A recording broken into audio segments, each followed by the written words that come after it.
اللہ تعالیٰ سورۃ القصص آیت 4 میں فرماتے ہیں، یقیناً فرعون نے زمین میں سرکشی کر رکھی تھی اور وہاں کے لوگوں کو گروہ گروہ بنا رکھا تھا اور ان کے ایک فرقے کو کمزور کر رکھا تھا اور ان کے لڑکوں کو تو ذبح کر ڈالتا تھا اور ان کی لڑکیوں کو زندہ چھوڑ دیتا تھا۔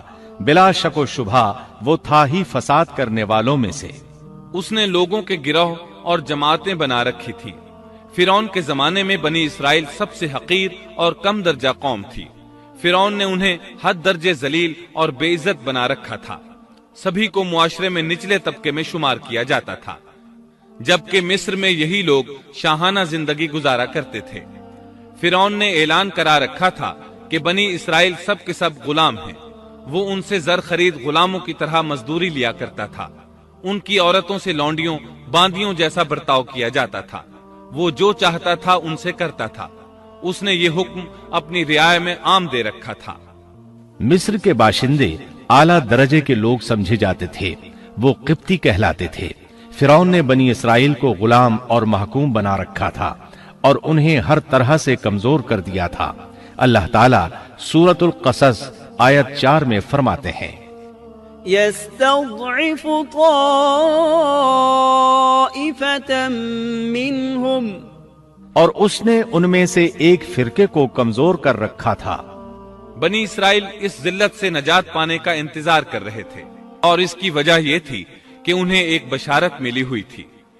اس کے مطابق ان کا نظریہ تھا کہ فرعون کے گھر سے ایک بچہ نکلے گا جو انہیں نجات دلائے گا، اور یہ بھی بیان کیا جاتا ہے کہ یہ بشارت انہیں اس طرح ملی تھی کہ خود فرعون نے خواب دیکھا تھا کہ بیت المقدس سے آگ نکل کر مصر کی جانب بڑھتی چلی آ رہی ہے۔ وہ آگ مصر میں موجود تمام لوگوں کو جلائے ڈالتی ہے، مگر اس آگ سے بنی اسرائیل کے گھر محفوظ رہتے ہیں۔ فرعون نے اس خواب کی تعبیر کاہنوں سے پوچھی۔ وہ کاہن اس کے نزدیک عالم تھے۔ انہوں نے خواب کی تعبیر یہ بتائی کہ بنی اسرائیل میں ایک بچہ ایسا پیدا ہونے والا ہے جس کی وجہ سے مصریوں کی ہلاکت ہوگی۔ یہ تعبیر سن کر فرعون ڈر گیا۔ تب اس نے ایک خوفناک حکم جاری کیا، اقتلوا كل من يولد من بني اسرائیل، بنی اسرائیل میں جو بچہ پیدا ہو اسے قتل کر دیا جائے۔ اللہ کی قدرت دیکھیے کہ ہارون علیہ السلام اس سے پہلے پیدا ہو چکے تھے اور موسیٰ علیہ السلام کی والدہ امید سے تھی۔ فرعون نے اپنا حکم یوں جاری کیا تھا کہ اگر ان کے ہاں بیٹے پیدا ہوں تو انہیں قتل کر دو، بیٹیاں پیدا ہوں تو انہیں زندہ چھوڑ دیا جائے۔ چنانچہ ایسا ہی کیا جانے لگا۔ ہر نو مولود بچے کو قتل کیا جانے لگا، بچیوں کو چھوڑ دیا جاتا۔ یہ تھا بچوں کو ذبح کرنے کا حکم جو بنی اسرائیل میں شروع ہوا۔ اس کا طریقہ انہوں نے یہ اختیار کیا کہ ہر حاملہ خاتون کی نگرانی شروع کر دی۔ دایا عورتوں کے ذمے یہ ڈیوٹی لگائی کہ حاملہ مستورات کی اطلاع دیں گی، اور جو دایا اطلاع نہ دیتی اسے بھی قتل کر دیا جاتا۔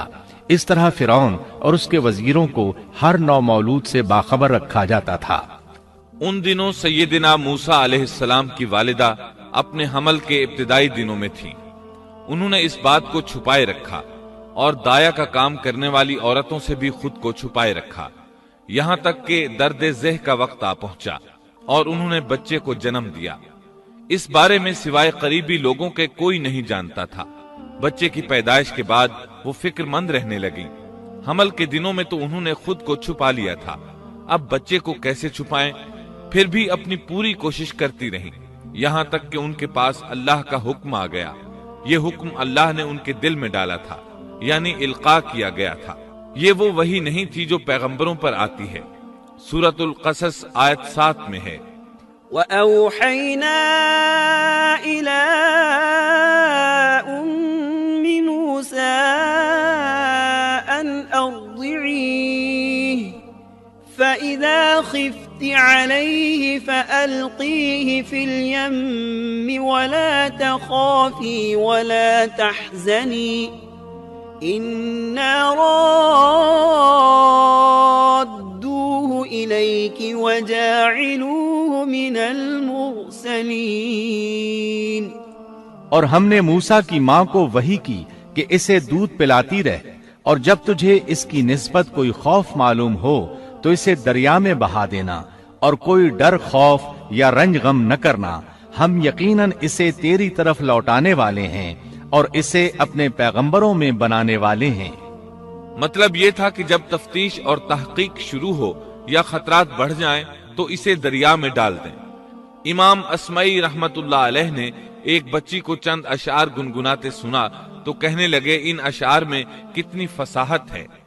اس بچی نے ان کی بات سن کر کہا اللہ تعالیٰ کے اس فرمان کے بعد کوئی فصاحت باقی نہیں رہ گئی۔ وَأَوْحَيْنَا إِلَىٰ أُمِّ مُوسَىٰ أَنْ أَرْضِعِيهِ فَإِذَا خِفْتِ عَلَيْهِ فَأَلْقِيهِ فِي الْيَمِّ وَلَا تَخَافِي وَلَا تَحْزَنِي إِنَّا رَادُّوهُ إِلَيْكِ وَجَاعِلُوهُ مِنَ الْمُرْسَلِينَ۔ اس آیت مبارکہ میں بیک وقت دو خبریں، دو احکام، دو حکم امتناعی اور دو بشارتیں ہیں، یعنی ہم نے موسیٰ کی ماں کو وحی کی کہ اسے دودھ پلاتی رہے، یہ دو خبریں ہیں، اور جب تجھے خوف محسوس ہو تو اسے دریا میں بہا دے، یہ دو حکم ہیں، کوئی خوف نہ کھا اور کوئی غم نہ کر، یہ دو امتناعی حکم ہیں۔ ہم یقیناً اسے تیری طرف لوٹانے والے ہیں اور اسے اپنے پیغمبروں میں سے ایک پیغمبر بنانے والے ہیں، یہ دو بشارتیں ہیں۔ اور پھر واقعی تلاش شروع ہو گئی، بنی اسرائیل پر سختی کی گئی۔ موسیٰ علیہ السلام کی ماں نے اللہ کے حکم کے مطابق بچے کو صندوق میں رکھا اور دریا میں چھوڑ دیا۔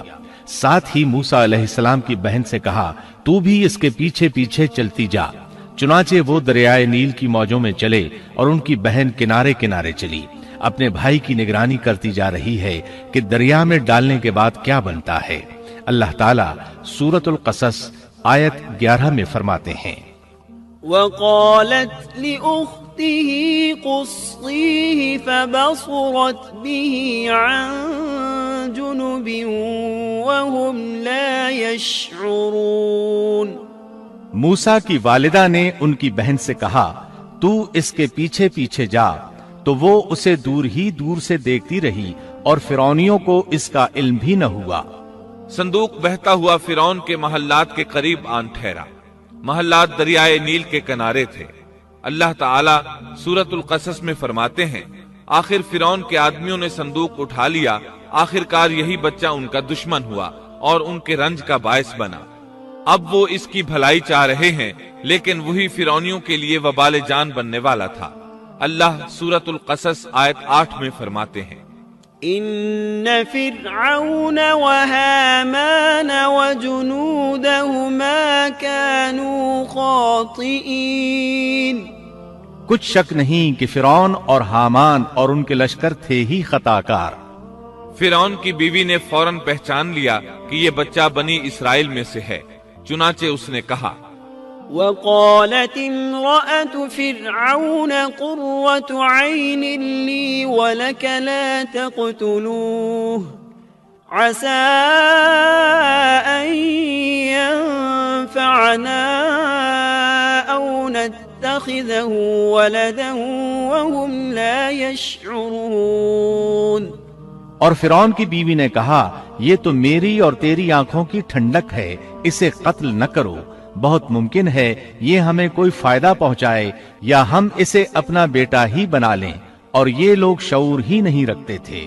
مطلب یہ کہ اس پورے معاملے میں اللہ تعالیٰ کی تدبیر سے انہیں آگاہی نہیں تھی۔ اس پر فرعون نے کہا یہ صرف تیری آنکھوں کی ٹھنڈک ہے، میری نہیں۔ میں نہیں چاہتا بنی اسرائیل کا کوئی بچہ میری نگرانی میں پلے، لہٰذا یہ صرف تیری ہی آنکھوں کی ٹھنڈک ہے۔ ابن عباس رضی اللہ عنہما فرماتے ہیں اگر فرعون یہ بات کہہ دیتا کہ یہ میری بھی آنکھوں کی ٹھنڈک ہے تو اللہ تعالیٰ اسے ہدایت دے دیتا، لیکن اس نے یوں کہا یہ صرف تیری آنکھوں کی ٹھنڈک ہے، میری نہیں، اور پھر ہوا بھی یہی۔ موسیٰ علیہ السلام آسیہ کی آنکھوں کی ٹھنڈک بن گئے، فرعون کی آنکھوں کی ٹھنڈک نہ بنے۔ اللہ تعالیٰ سورۃ القصص آیت 10 میں فرماتے ہیں وَأَصْبَحَ فُؤَادُ أُمِّ مُوسَى فَارِغًا اور موسیٰ کی والدہ کا دل بے قرار ہو گیا، یعنی اس کا دل موسیٰ علیہ السلام کی یاد کے علاوہ دنیا کی ہر چیز سے خالی ہو گیا۔ ماں کی محبت اور ماں کے دل کا حال ذرا دیکھیے، مصیبت میں اس پر کیا گزرتی ہے۔ وہ مہربانی جو ماں کے دل میں ہوتی ہے، وہ محبت جو صرف اسی دل کا خاصہ ہے، ہم مردوں کی جماعت اس کیفیت کو نہیں جانتی جو مصیبت کے وقت ماں کے دل پر گزرتی ہے۔ چنانچہ اللہ تعالیٰ فرما رہے ہیں اور موسیٰ کی والدہ کا دل بے قرار ہو گیا، یعنی موسیٰ علیہ السلام کی محبت کے سوا اس دل میں اور کچھ نہ رہا۔ ہر وہ چیز جو اسے دنیا میں پیاری تھی موسیٰ کی محبت پر غالب نہ آ سکی، بس دل میں موسیٰ ہی موسیٰ تھے۔ اللہ تعالیٰ سورۃ القصص آیت 10 میں فرماتے ہیں، إن كادت لتبدي به لولا أن ربطنا على قلبها لتكون من المؤمنين۔ قریب تھیں کہ اس واقعے کو بالکل ظاہر کر دیتی اگر ہم ان کے دل کو ڈھارس نہ دے دیتے، یہ اس لیے کہ وہ یقین کرنے والوں میں رہے۔ اب دیکھیے اللہ تعالیٰ کے کام، ان کے نور چشم کو کس طرح ان کی طرف واپس لوٹایا۔ بچہ جب محل میں پہنچا تو اس نے دودھ کے لیے رونا شروع کر دیا۔ اس کے پاس دودھ پلانے والیاں لائی گئیں، لیکن بچے نے کسی عورت کا دودھ نہ پیا۔ آخر وہ بچے کو اٹھا کر باہر لائے۔ اللہ آیت 12 میں فرماتے ہیں، وحرمنا عليه المراضع من قبل، اور ان کے پہنچنے سے پہلے ہم نے موسیٰ پر دائیوں کا دودھ حرام کر دیا تھا۔ جو عورت بھی آپ کو دودھ پلانے کی کوشش کرتی ناکام ہو جاتی۔ اب ظاہر ہے یہ رکاوٹ تو اللہ تعالیٰ کی طرف سے تھی، کوئی دودھ پلانے میں کامیاب ہو بھی کیسے سکتی تھی۔ ادھر موسیٰ علیہ السلام کی بہن دور کھڑی یہ سب دیکھ رہی تھی۔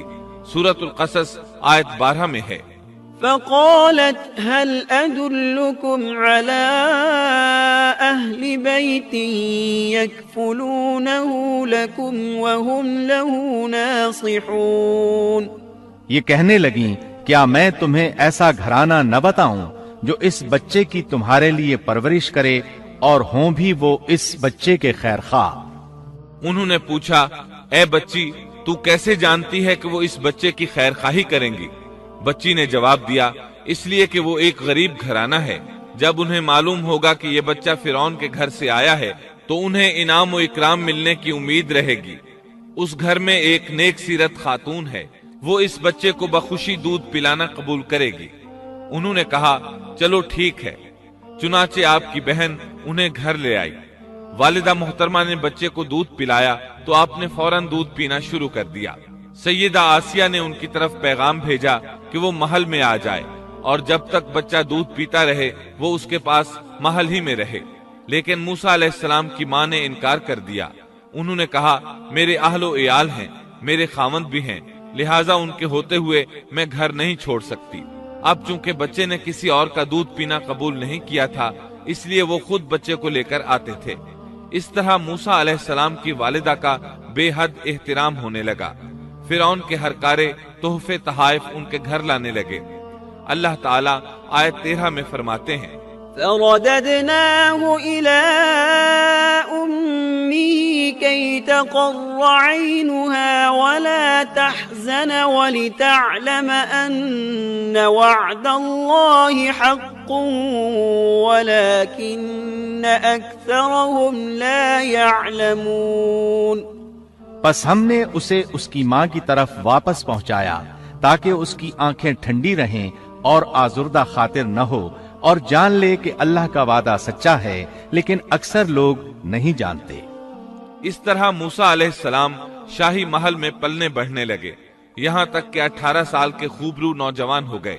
اللہ تعالیٰ آیت 14 میں فرماتے ہیں، وَلَمَّا بَلَغَ أَشُدَّهُ وَاسْتَوَى آتَيْنَاهُ حُكْمًا وَعِلْمًا وَكَذَلِكَ نَجْزِي الْمُحْسِنِينَ۔ اور جب موسیٰ اپنی جوانی کو پہنچ گئے اور پورے توانا ہو گئے تو ہم نے انہیں علم و حکمت عطا فرمایا، نیکی کرنے والوں کو ہم اسی طرح بدلہ دیا کرتے ہیں۔